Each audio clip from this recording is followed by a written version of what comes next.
Hey guys, so the new ban list and Photon Hypernova is right around the corner, so I figured I'd make another Cyber Dragon deck list. Obviously preliminary at this point, subject to change after going through Kashtira more and getting to know that matchup better. But it's kind of an interesting situation because with the ban list, of course the Grave Shufflers and Ishizu cards are a hit and probably really won't see that much of. As well as the Bestials, that's sort of in the flux as well. We probably won't see as many in main deck play because Tears took a big hit. Obviously Branded is now one of the next contenders, and so there might still be some bestial play, but those two are sort of reduced, which is good for Cyber Dragons. The downside though is that Kashtira, the Arise Heart, does banish everything, and with cards like that, that means you cannot contact fuse with Cyber Dragons for Fortress, which means Clockwork Knight is quite dead, and so I'm actually not going to play that for this build for now. And also your Galaxy Soldier hers play also becomes dead because Soldier does have to pitch hers for cost. So all that to say, for now I'm sort of gearing the build towards to have a chance against Kashtira, but really it depends on your locals. It's an inexpensive deck, so if your locals is not that competitive, then they probably won't be many Kashtira decks, but regardless, let's just get right to the deck list.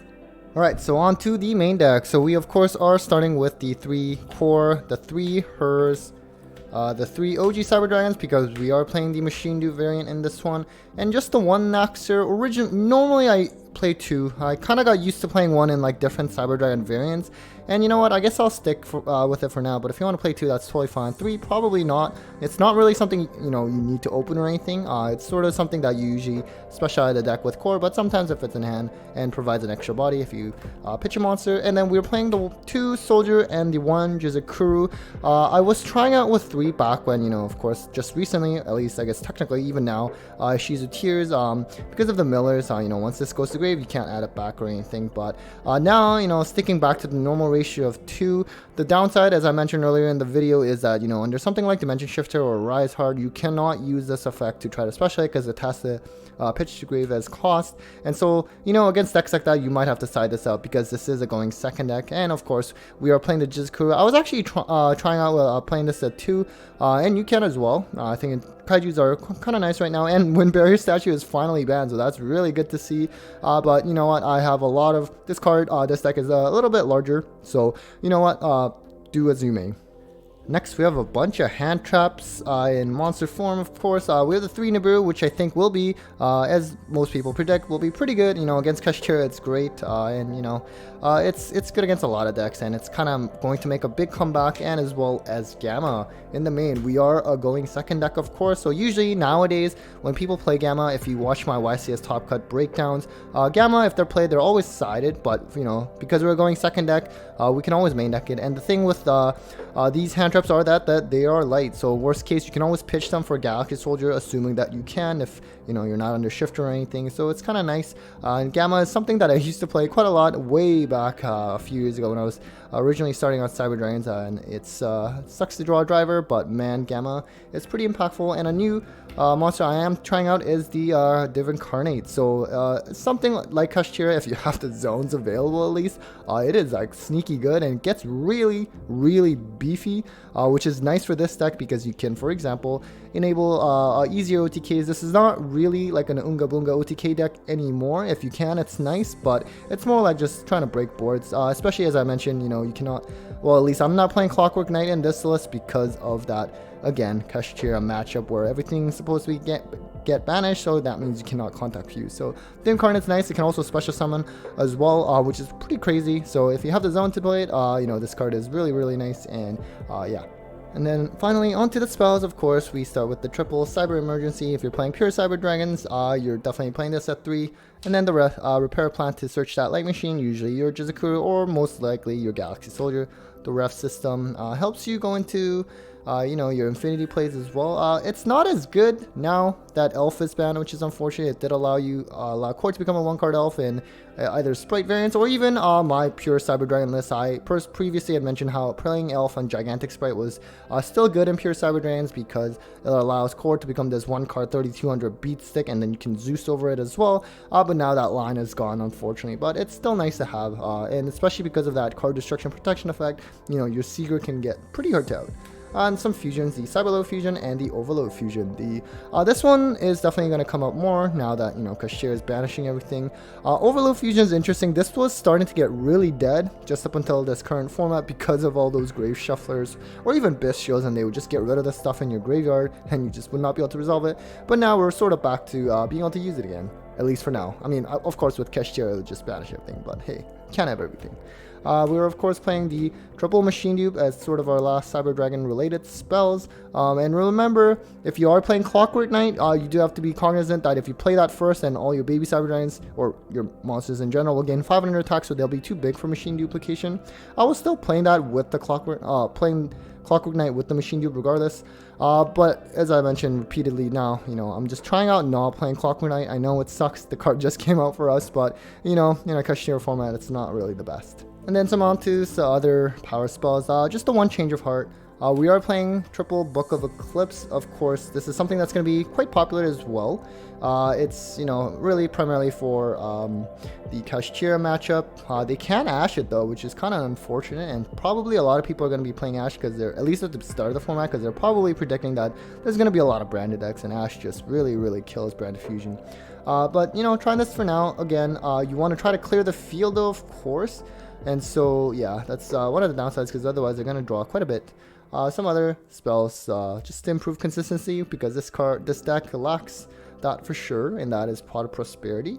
And so the downside is, of course, you're dealing half damage, and so you're not going to really kill them for the most part. It used to be still possible back when Anaconda was legal with like Dragoon and like Overload Fusion, and then with Rampage that was still possible through Prosperity. Not anymore, but as I mentioned, you know, this is not really an Unga Bunga OTK style anymore. We're just trying to break boards and kind of just hang in there like what we used to play. That's how we used to play it, at least. So here, this is more of a placeholder. I'm putting triple tactics talents here, but these can be thrust actually. Obviously, you know, it's still at the time of recording, Photon Hypernova, not legal yet. I'm not really someone to buy pre-order prices, and so that's definitely something you can try out.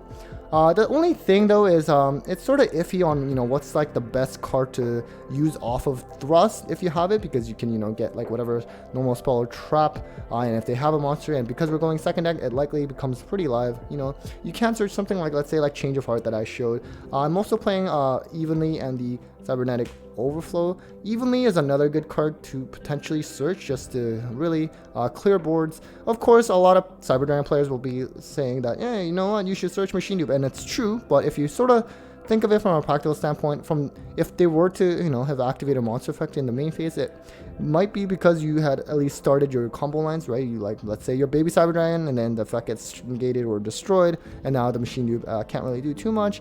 So just some of the things to consider, but Machine Dupe is definitely a solid option if you have triple tactics thrust. Right now, this is of course talents, and this is still good. The draw effect will conflict with the prosperity, so it's usually you're trying to take things. That's why I also like Change of Heart. It enables for easy OTKs and just really strong, and because you're going second, you are likely going to have this live, whether it's talents or thrust. So onto the extra deck, we of course have the Almirage as usual, the Anima to suck up that Jizukuru or the Nibiru token, which is going to come up more now that we're main decking Nibiru, Seeger to enable OTKs. We're playing the Lambda because we do this extra deck in Cyber Dragons usually is quite flexible, and this is something I used to play back when I was playing Gamma as well, especially when you're, let's say you decide to go first or you're forced to go first and you have the Gamma package. It gives you another play other than just like Infinity Overflow Pass. We do have the Nightmare Phoenix, just get rid of problematic back row is what this deck kind of struggles with. One Fortress, one Mega Fleet, because again, I'm not playing Clockwork Knight. Otherwise, you could play 2 to 3 Fortresses, which I was in my previous profiles. Mega Fleet just there comes up. 2 Rampage, because we were playing Cyberload and Overload Fusion, and also one of them could potentially come out when Nova gets Nibiru'd, which is usually where you get Nibiru'd, and now that most people are going to be main decking Nibiru, and this deck can actually play through it pretty decently, so just something to consider, and definitely 2 Rampage will come up, and you could even consider, you know, Mechaba. I decided to play Cyber Twin just because, for example, like under Shifter, but this is of course an optimal scenario for you where your opponent did not have anything. Then, you know, like even just like a Cyber Dragon core plus a Cyber Dragon attack with both, and then the Cyber Low Fusion to go into this, attack 2 times again. That's actually 8100 damage. So probably won't come up too much. I actually think this should be a second Zeus. I just didn't have it, and the only reason I'm saying second Zeus is because of that Kashtira matchup where they will presumably banish you know, one card from your extra deck at least, and they probably will go with Zeus when they see your extra deck. And then the of course the Xyz cards is the double Nova, double Infinity, and that Zeus I'm talking about. So I think a second Zeus would be better. I should probably get my hands on that because it comes up in other decks a lot as well, and that's something unfortunately we have to prepare for, the fact that we have to buy multiple copies of certain cards just because of a you know, Kashtira banishing extra deck before you even get to play. And we are going second deck, so you are going to be susceptible to that. And the double Nova Infinity is a ratio that I've always played just because I like bringing back Nova with the Naxxer and then just overlay on top of it with Infinity. And then finally onto the side, some more going second cards just to help clear boards depending on the matchup is Dark Ruler No More. Really generic, not much to say. I'm going to still try the triple Regeki. I actually have been really liking this card. One thing is that, you know, I think with Spright, I don't think we can count them out yet. I personally play Spright as well, and I think pure version or runic version, you know, well, runic, this one is not as good, but I think Regeki is still something I'm going to have for now, especially at the beginning of the format. It's sort of hard to gauge which decks are going to be really the best. Against, let's say, Kashtira, obviously the Shangri-La, that's going to get protected, and as well as branded decks. The branded opening will be able to protect like card destruction effects while that card is in the grave and they can banish it. So it's definitely iffy. It's up there. I think it's more so just to have some kind of, you know, generic coverage, especially at the beginning of the format where it's not really guaranteed which decks are the best. But yeah, just some things to consider. We have the triple Cycle and the one Feather Duster, because Labyrinth is another deck that's sort of gaining popularity, or at least you know, sort of like predicted to be one of the popular decks, and it's a backward deck. Cyber Dragons have notoriously been pretty bad with backward heavy decks, and Cyclone is also nice because I think with that ban list, there's going to be a rise in Runic list as well, and with Runic, you know, if you had like Twin, it's just not that great. Like the Hugin will protect it, and so this is a little nicer to have, and so I think for now it kind of works out. And then I decided to actually have some going first options in case I decide to intentionally go first, and that is D-Barrier, which I think will be pretty good again. I mean, it's always been good, of course, but it really saw a huge drop in play the last few months against in a brand of Despia format way back last spring.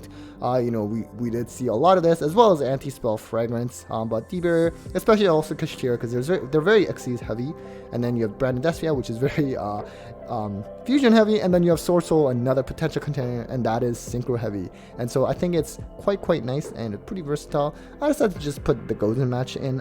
So we have usually Rivalry. I mean, Tears probably kind of on the decline now. Golden match I think is pretty good against Kashtira because they are of different attributes, and we're, now that we don't play something like Anaconda and like Dragoon, you know, we are predominantly late. And you'll also notice I'm not playing Therian again because of that Kashtira matchup. I'm just a little bit concerned, you know, not having a lot of machines engraved to be able to special it and, you know, Therian's Earth. But so because we're not playing that as well, we're just pretty much all light other than our Chimeric techs, so it's just nice to have. Okay guys, so I hope you enjoyed that deck profile and hope that was helpful to get you started for the next format. Again, I'll certainly be making changes to it and also probably provide some replays as well in terms of going up against certain decks in the new format. So that's it for the video. Thank you again for watching. Thanks to all my Patreons as usual, and well, take care guys.